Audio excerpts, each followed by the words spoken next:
why do people believe self-love is selfish? Because I've been told that a lot, that, oh, self-love is selfish, self-love is selfish. I'm like, that doesn't make any sense.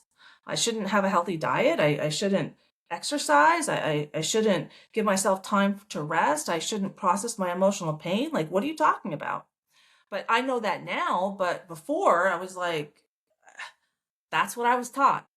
People believe self-love is selfish because of a long mix of religious teaching, trauma psychology, and social conditioning that train people to equate goodness with self-denial. If Christians teaching that you go to heaven after you die, if you're a good person, that's a lot of self-denial. I mean, that's, 70, 80 years or more of work before you get the reward.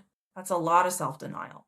Here are the main reasons clearly and honestly. Okay, religious conditioning, especially Western Christianity. Deny yourself, die to yourself. Your heart is sinful. Put others first. Your reward is in heaven, not here. So they're constantly getting people to focus externally as a way to control them. And you can only access, they taught that the cross is the only ladder to heaven.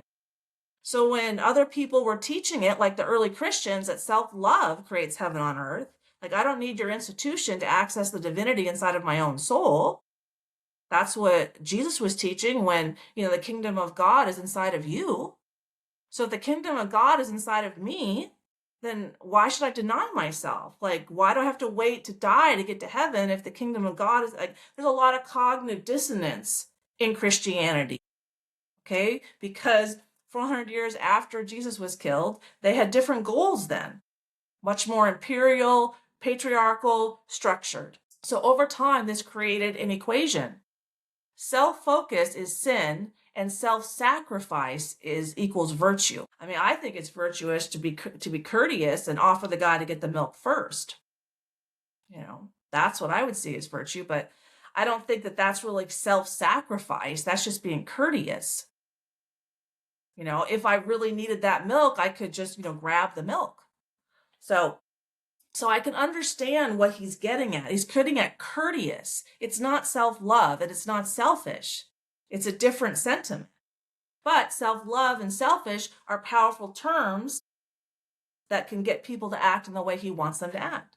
So self-love becomes confused with pride, narcissism, rebellion against God, moral failure.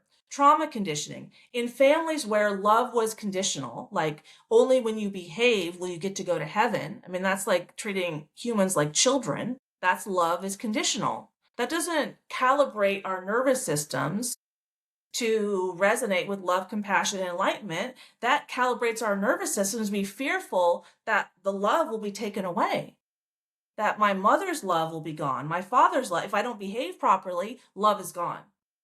And emotions are punished because of self-sacrifice. Give to others first. Don't be selfish. I got to fill up my cup of love. I got to have time to do that so I have an overflow so I can pay it forward from my overflow and not from inside my cup. Is it healthy for me to give my last pair of shoes to someone else so I can put others before myself? That's not healthy. Why is it on an airplane that they teach the parents to put on their own mask first and then the mask of the children? That's self-love. I've loved myself, kept myself alive. Now I could work on keeping them alive. But if I'm not alive, how can I do that? Right? So needs were ignored. Boundaries were unsafe.